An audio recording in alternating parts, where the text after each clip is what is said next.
আচ্ছা তোমার মাথায় কি বুদ্ধি শুদ্ধি কোনোদিন হইব না? তুমি কি অহনো বুঝতেছো না হারুন রাজে ইচ্ছা করে তোমারে চাকুর পোষ খাওয়াইছে? না না না বউ, ওই কথা কইও না। হারুন তো নিজেও ফুস খাইছে। আর হারুন আমার এরকম খারাপ চোখে দেখে না, স্যারটা ভালো আছে। হারুনের বাইরে আছে না, এটা তো ফুস খাই তো চাক করে দেখি অজ্ঞান হয়ে পড়ে আছে। বিশ্বাস হয় না তোমার?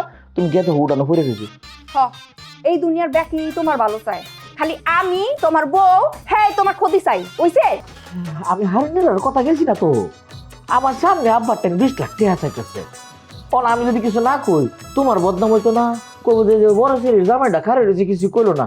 বাণিজ্য তো আছে না। খুব মানিজ্জত বাড়াইনার কাম করছো তুমি, খুবই ভালো কাম করছো। আমার কথা তো জীবনেও শুনবা না, আমি যে তোমার ভালোর লেগা কই এর লেগাই আমার কথা তুমি শুনো না। ভালো হইছে না এখন চাকু খাইছো? ও মায়া, তোমার কথা শুনতাম না কিয়া? অবশ্যই তোমার কথা শুনতাম। আর বাড়ি তোমার ছিলাম পড়ায় লাগাই আলতাম বাড়ি। কি ভাইবেন ধরে আলছে, ধরে একটা পোস্ট মারছে, নাহলে ততক্ষণ মেয়েদের না কব্বরে থাকতো। আর তুমি থাকতা জেলে, পুলিশ আইসা হাত করা পড়া এক কর্ণ দইরা নিয়ে যাইত। হ্যাঁ, আব্বা আছে না, কিছু তাই হইতো না আমার। হ্যাঁ। ও বাবা, আচ্ছা তোমার মাথায় কি বুদ্ধি শুদ্ধি কোনোদিন হইব না? তুমি কি অহনো বুঝতেছো না হারুন রাজে ইচ্ছা করে তোমারে চাকুর পোষ খাওয়াইছে? না না না বউ, ওই কথা কইও না। হারুন তো নিজেও ফুস খাইছে। আর হারুন আমার এরকম খারাপ চোখে দেখে না, স্যারটা ভালো আছে। হারুনের বাইরে আছে না, এটা তো ফুস খাই তো চাক করে দেখি অজ্ঞান হয়ে পড়ে আছে। বিশ্বাস হয় না তোমার? তুমি গিয়ে তো উঠানো পড়ে গেছি।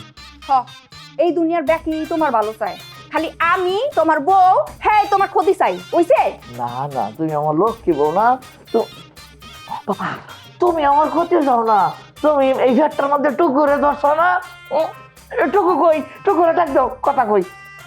দেখি আই টুকু, আস্তে আস্তে আস্তে। আরে টুকু এদিকে আয় বাজান, তোর বাপে ডাকে। টুকুরে যেরকম আদর হয়ে ডাক, আমার এই আদর হয়ে ডাক পারো না। কত কষ্ট লাগতেছে আমার জানো। ও, আমার হাতের বেদনা গেছে, মন খুশি হয়েছে। তোমার কষ্ট লাগতেছে, আমার ডেলি হাত কেটে যাক। এই বেদন মেরে কই আমি প্রতিদিন একটা করে ফুস পড়তো। এই দিয়ে আদেরা কথা কইও না। তুমি হাতের হরো।